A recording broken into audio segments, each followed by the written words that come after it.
Varanasi news Bharat में आप सभी का एक बार फिर से स्वागत है। खबर रेवाड़ी से है, जहां कांग्रेस विधायक चिरंजीव राव ने रेवाड़ी विधानसभा से टिकट मांगने वाले भाजपाइयों को कब्जाधारी बताया और जमकर अपने आड़े हाथों लिया।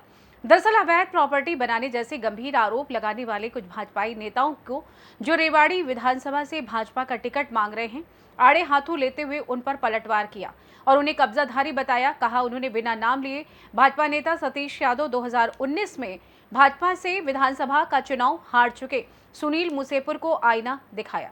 दरअसल चिरंजीव राव आज अपने रेवाड़ी आवास पर रेवाड़ी में 27 तारीख को पूर्व मुख्यमंत्री भूपेंद्र सिंह हुड्डा के आगमन को लेकर पत्रकारों के सवालों के जवाब दे रहे थे। चिरंजीव राव ने कहा कि शहर का सबसे बड़ा कब्जाधारी उनके परिवार पर भ्रष्टाचार का आरोप लगा रहा है। उन्होंने और क्या कुछ कहा, आइए आपको सुनवाते हैं। साथियों का मैं धन्यवाद करता हूं, आज आप इस प्रेस वार्ता के अंदर आए। आज मुख्य रूप से 3-4 बिंदुओं के ऊपर हमारा आज की प्रेस वार्ता करने का मकसद था। पहला तो 27 जुलाई को हमारे जो विपक्ष के नेता हैं भूपेंद्र सिंह हुड्डा जी, हमारे जो प्रदेश के अध्यक्ष हैं देभान जी, कैप्टन अजय यादव जी, हमारे यहाँ से जो प्रत्याशी रहे आदरणीय राज बब्बर जी और हमारे सांसद दीपेंद्र हुड्डा जी का एक कार्यक्रम यादव भवन में सुबह 10 बजे होने जा रहा है। अभी जितने भी जिले हमारे हुए हैं जहां पर लोकसभा के चुनाव हो चुके हैं, वहां कांग्रेस पार्टी कार्यकर्ता धन्यवाद सम्मेलन कर रही है, तो उसी के तर्ज के ऊपर वहां पर हो रहा है। तो आपके माध्यम से जितने भी हमारे रेवाड़ी के लोग हैं, जिले के लोग हैं, उनको हम आमंत्रित करते हैं कि इस कार्यक्रम के अंदर आएँ। इसके साथ साथ आप लोगों को भी मैं अपनी तरफ से निमंत्रण देता हूं कि आप भी उस कार्यक्रम को शोभा बढ़ाएं और उसको कवर करें। इसके बिना भी निकल जाते हैं, करोड़ों की संपत्ति जब्त होती है। आप किस तरह की देखिए अमित जी, मैं आपको बताता हूँ, आपने मेरे ऊपर आरोप लगाया, उसका जवाब तो मैं आपको दे सकता हूँ। मैंने अगर कुछ गलत किया तो मेरे ऊपर कार्रवाई करो ना। आपने जैसा कहा कि 3-4 विधायकों पर कार्रवाई हुई है, ये इतने गंभीर आरोप मेरे ऊपर लगा रहे हैं तो उनको कार्रवाई करनी चाहिए। अगर मैंने कुछ गलत किया है, हम तो पब्लिक सर्विस में आज से नहीं है, मेरे दादा 3 बार विधायक रहे, मेरे पिता विधायक रहे। अगर हमने कुछ गलत किया है, कितने साल इनको आज सत्ता में हो गया, आज इनको 10 साल हो गए, उसके बाद भी अगर कोई कार्रवाई नहीं हो रही तो हमने गलत कुछ किया ही नहीं, तभी तो नहीं हो रही। आपने कुछ गलत किया होगा तो आप डरोगे। मैं डर नहीं रहा क्योंकि मैंने कुछ गलत किया नहीं, इन्होंने गलत किया है, तभी तो बीजेपी में जाकर चुप रहे हैं। ये सारे नेता जो बीजेपी में घुस रहे हैं, ये क्यों घुस रहे हैं? इनके गलत तरह के सारे काम है। मैं क्या इनके ऊपर आरोप लगाऊं? सारा शहर इनके बारे में जानता है। इनको अवैध कब्जे करने हैं, इनको लोगों की संपत्ति के ऊपर हथियानी है। ये लोग बीजेपी में सारे घुसे हुए हैं। इनको ये पता है कि आज हमारा समय, हम बीजेपी से छुप के अपनी राजनीति चमका लें, वो राजनीति अपनी चमका रहे हैं। इनको कोई चुनाव लड़ने से और जनता की सेवा से इनको कोई सरोकार नहीं। पूर्ण है कि एक नेता का इस तरह का जवाब देना, जो एक संवैधानिक पद पे बैठी हुई है, मंत्री है, वो ये बात कह रही है।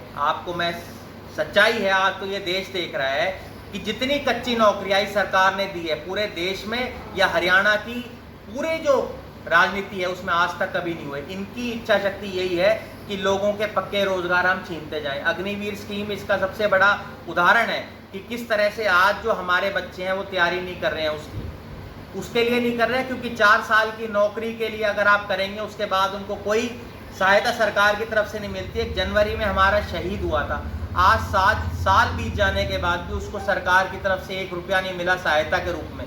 उनके परिवार के लोग खुद आरोप लगा रहे हैं। तो मुझे नहीं लगता कि एक ऐसी सरकार है जिसको किसी से कोई सरोकार नहीं। आज जनता यही तो हिसाब मांग रही है कि 2 करोड़ रोजगार देने की आपने बात की थी, आपने लोगों को रोजगार नहीं दिए। पक्के घर देने की बात कही थी, पक्के घर लोगों को नहीं दिए। आपने स्वच्छ पानी की कही थी, स्वच्छ वातावरण की कही थी। आपने कहा था कि शहर के अंदर टूटी सड़कें नहीं होंगी, शहर को सिंगापुर बनाया जाएगा। इन नेताओं से ये पूछना चाहिए, तुमने अपने घोषणा पत्र में डाला था कि रेवाड़ी सिंगापुर बनेगा। इनको पहले तो अपने नेताओं से सवाल करना चाहिए कि इन्होंने क्यों कहा था कि रेवाड़ी सिंगापुर बनेगा। इनको इस बात का जवाब तो देना चाहिए। इन्होंने इतने बड़े बड़े वादे किए थे कि हम रेवाड़ी को नगर निगम बना देंगे। रेवाड़ी अब तक इन्होंने नगर निगम क्यों नहीं बनाया? विधायक जी, 1 टर्म को छोड़ दीजिए, सत्ता आपकी रही है रेवाड़ी। 1 टर्म नहीं, 2 टर्म होगी ना जी। 2014 से 24 आ गया, 10 साल बीत चुके हैं। और मैं बताता हूँ, मैं बताता हूँ, आप मैं उनके बारे में कहूँ जो कोई पंच रहा हो, कोई पार्षद रहा हो, जिसने आज तक चुनाव किसी का नहीं जीता, उनके बातों में क्या कहूँ। अगर रणधीर जी कोई सवाल कहें जो पूर्व विधायक रहे कि उनका तो मैं जवाब दूं, जिनका मैं एक प्रदेश का अध्यक्ष रह चुका हूं हरियाणा का, मैं चुना हुआ विधायक हूं, आज मैं AICC के अंदर सेक्रेटरी हूं। इनकी कुछ लेवल तो पूछने की, पहले मैं इनको कहूंगा पहले पंची का, वार्ड का या जिला परिषद का चुनाव पूछ के आए, तब लोगों से कोई सवाल करेंगे। इनको मेरे से आज सवाल करके झूठी राजनीति और अपने आप को चमकाना चाहते हैं। इनको मैं तो चमकने दूंगा नहीं, अपना इनका जवाब का सवाल देके। जनता मेरे से सवाल कहेगी तो मैं उसका जवाब दूंगा। इन लोगों के लिए मेरे पास कोई जवाब नहीं। विधायक जी सवाल है कि लोग रेवाड़ी के लोग ये जो लोग कब्जा करते हैं इनको क्या जवाब दे? इनको जवाब जनता देगी, पिछले चुनाव में दे दिया।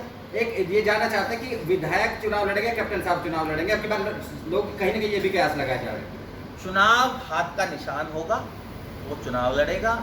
चिरंजीव राव चुनाव लड़ेगा या कप्तान अजय सिंह चुनाव लड़ेगा, रेवाड़ी की जनता चुनाव लड़ेगी, हमारे कार्यकर्ता चुनाव लड़ेंगे और हम सब लोग मिलकर कांग्रेस पार्टी की सरकार बनाएंगे। एक लास्ट और एक समाजवादी पार्टी 2 टिकट मांग रही है कि कोसली और वो दे दें। आप क्योंकि आप भी राष्ट्रीय टीम में शामिल हैं कांग्रेस की।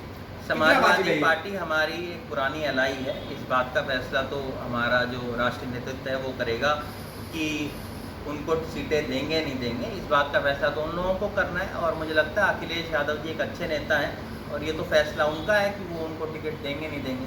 हरियाणा में किस बहुत मजबूत है और इसका आखिरी फैसला तो उनको लेना है। अगर वो लेते हैं तो हमें उसके अंदर कोई एतराज़ होना नहीं चाहिए किसी को भी। रेवाड़ी से सी न्यूज़ संवाददाता चैन सिंह की रिपोर्ट। फिलहाल इस खास रिपोर्ट में बस इतना ही। देश दुनिया की तमाम खबरों की जानकारी के लिए आप देखते रहिए सी न्यूज़ भारत। हर खबर आपके साथ, आपके हाथ।